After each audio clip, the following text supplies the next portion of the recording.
जय श्री कृष्ण दोस्तों। भगवत गीता के उपदेश सबसे बड़े धर्मयुद्ध महाभारत की रणभूमि कुरुक्षेत्र के युद्ध में अपने शिष्य अर्जुन को भगवान श्री कृष्ण ने दिए थे, जिसे हम गीता सार भी कहते हैं। भगवान श्री कृष्ण ने महाभारत के युद्ध में अर्जुन को गीता का उपदेश सुनाए थे, जिसे सुनकर अर्जुन को ज्ञान की प्राप्ति हुई थी। वहीं ये गीता का उपदेश युद्ध भूमि में खड़े अर्जुन के लिए नहीं था, बल्कि यह संपूर्ण मानव जाति के लिए था, और यह उपदेश एक तरीके से लोगों के जीवन में सफलता पाने के लिए अचूक मंत्र भी है। आइए जानते हैं गीता सार के बारे में, जो इंसान के भीतरी मन की उठापटक को शांत कर उसे सफल जीवन व्यतीत करने में सहायता करते हैं। मानव शरीर अस्थायी परंतु आत्मा स्थायी है। गीता के श्लोक में भगवान श्री कृष्ण ने मनुष्य के शरीर को महज एक कपड़े का टुकड़ा बताया है, अर्थात एक ऐसा कपड़ा जिसे आत्मा हर जन्म में बदलती है। अर्थात मानव शरीर आत्मा का अस्थायी वस्त्र है, जिसे हर जन्म में बदला जाता है।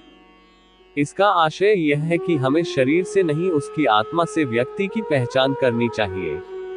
जो लोग मनुष्य के शरीर से आकर्षित होते हैं या फिर मनुष्य के भीतरी मन को नहीं समझते हैं, ऐसे लोगों के लिए गीता का यह उपदेश बड़ी सीख देने वाला है। जीवन का एकमात्र सत्य है, वो है मृत्यु। गीता सार में श्री कृष्ण ने कहा है कि हर इंसान के द्वारा जन्म मरण के चक्र को जान लेना बेहद आवश्यक है, क्योंकि मनुष्य के जीवन का मात्र एक ही सत्य है, और वो है मृत्यु। क्योंकि जिस इंसान ने इस दुनिया में जन्म लिया है, उसे एक दिन इस संसार को छोड़कर जाना ही है, और यही इस दुनिया का अटल सत्य है। लेकिन इस बात से भी नहीं नकारा जा सकता है कि हर इंसान अपनी मौत से भयभीत रहता है। अर्थात मनुष्य के जीवन की अटल सच्चाई से भयभीत होना इंसान की वर्तमान खुशियों को भी खराब कर देता है। इसलिए किसी भी तरह का डर नहीं रखना चाहिए। गुस्से पर काबू करना चाहिए, क्योंकि क्रोध से व्यक्ति का नाश हो जाता है। भगवान श्री कृष्ण में गीता के उपदेश में कहा है कि क्रोध से भ्रम पैदा होता है और भ्रम से बुद्धि का विनाश होता है।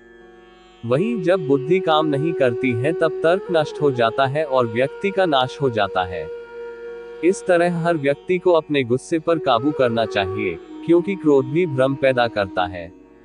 इंसान गुस्से में कई बार ऐसे काम करते हैं जिससे उन्हें काफी हानि पहुंचती है। अगर क्रोध पर काबू नहीं किया गया तो इंसान कई गलत कदम उठा लेता है। जब क्रोध की भावना इंसान के मन में पैदा होती है, तो हमारा मस्तिष्क भी सही और गलत के बीच अंतर करना छोड़ देता है। इसलिए इंसान को हमेशा क्रोध के हालातों से बचकर हमेशा शांत रहना चाहिए, क्योंकि गुस्से में लिया गया फैसला इंसान को गहरी क्षति पहुंचाता है। व्यक्ति अपने कर्मों को नहीं छोड़ सकता है। श्री कृष्ण ने गीता सार में बताया है कि कोई भी व्यक्ति अपने कर्म को नहीं छोड़ सकता है। अर्थात जो साधारण समझ के लोग कर्मों में लगे रहते हैं, उन्हें उस मार्ग से हटाना ठीक नहीं है, क्योंकि वे ज्ञानवादी नहीं बन सकते। वहीं अगर उनका कर्म भी छूट गया तो वे दोनों तरफ से भटक जाएंगे, और प्रकृति व्यक्ति को कर्म करने के लिए बाध्य करती है। जो व्यक्ति कर्म से बचना चाहता है, वह ऊपर से तो कर्म छोड़ देता है, लेकिन मन ही मन उसमें डूबा रहता है। अर्थात जिस तरह व्यक्ति का स्वभाव होता है, वह उसी के अनुरूप अपने कर्म करता है। गीता सार में मनुष्य को देखने के नजरिए पर भी संदेश दिया गया है। इसमें लिखा गया है, जो ज्ञानी व्यक्ति ज्ञान और कर्म को एक रूप में देखता है, उसी का नजरिया सही है, और जो अज्ञानी पुरुष होता है, उसे ज्ञान नहीं होने की वजह से वह हर किसी चीज को गलत नजरिए से देखता है। इंसान को अपने मन को काबू में रखना चाहिए। गीता सार में उन लोगों के लिए संदेश दिया गया है जो लोग अपने मन को काबू में नहीं रखते हैं, क्योंकि ऐसे लोगों का मन इधर उधर भटकता रहता है और उनके लिए वह शत्रु के समान काम करता है। मन व्यक्ति के मस्तिष्क पर भी गहरा प्रभाव डालता है। जब व्यक्ति का मन सही होता है, तो उसका मस्तिष्क भी सही तरीके से काम करता है। खुद का आकलन करें। गीता सार में ये भी उपदेश दिया गया है कि मनुष्य को पहले खुद का आकलन करना चाहिए और खुद की क्षमता को जानना चाहिए, क्योंकि मनुष्य को अपने आत्मज्ञान की तलवार से काटकर अपने हृदय से अज्ञान के संदेह को अलग कर देना चाहिए। जब तक मनुष्य खुद के बारे में नहीं जानेगा, तब तक उसका उद्धार नहीं हो सकता है। मनुष्य को खुद पर विश्वास करना चाहिए। श्रीमद् भगवद गीता में श्री कृष्ण ने उपदेश दिया है कि हर मनुष्य को खुद पर पूरा भरोसा रखना चाहिए। क्योंकि जो लोग खुद पर भरोसा करते हैं वह निश्चय ही सफलता हासिल करते हैं। वही इंसान जैसा विश्वास करता है वह वैसा ही बन जाता है। अच्छे कर्म करे और फल की इच्छा ना करे।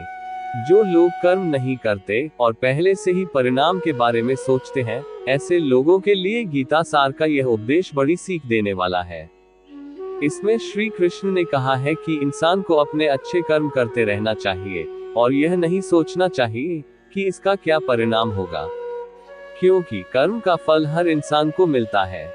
इसलिए इंसान को इस तरह की चिंता को अपने मन में जगह नहीं देनी चाहिए कि उसके कर्म का फल क्या होगा या फिर किसी काम को करने के बाद वह खुश रहेंगे या नहीं।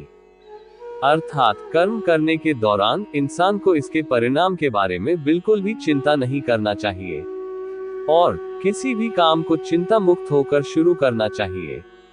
मनुष्य की इंद्रियों का संयम ही कर्म और ज्ञान का निचोड़ है कि मनुष्य के सुख और दुख में मन की स्थिति एक जैसी नहीं रहती है। सुख में मनुष्य ज्यादा उत्साहित हो जाता है और दुख में वह बेकाबू हो जाता है। इसलिए सुख और दुख दोनों में ही मनुष्य के मन की समान स्थिति हो, इसे योग कहा जाता है।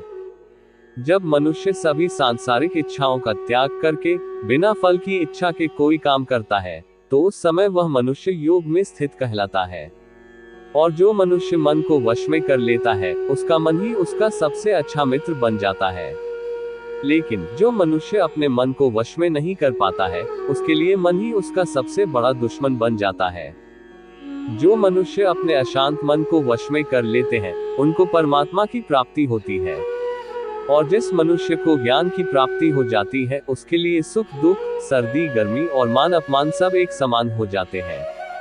ऐसा मनुष्य स्थिर चित्त और इंद्रियों को वश में करके ज्ञान द्वारा परमात्मा को प्राप्त करके हमेशा संतुष्ट रहता है। खुद पर पूरा भरोसा रखें और अपने लक्ष्य को पाने के लिए लगातार प्रयास करें। भगवान श्री कृष्ण ने गीता सार में कहा है कि लोगों को तनाव से दूर रहना चाहिए क्योंकि तनाव इंसान को सफल होने से रोकता है। अपने काम को पहले प्राथमिकता दें और पहले अपने काम को पूरा करने की कोशिश करें, तभी दूसरे का काम करें, क्योंकि जो लोग पहले अपने काम को नहीं करते और दूसरे का काम करते रहते हैं वे लोग अक्सर परेशान रहते हैं। दोस्तों, आज का वीडियो यही समाप्त करते हैं। मिलते हैं अगला एपिसोड में।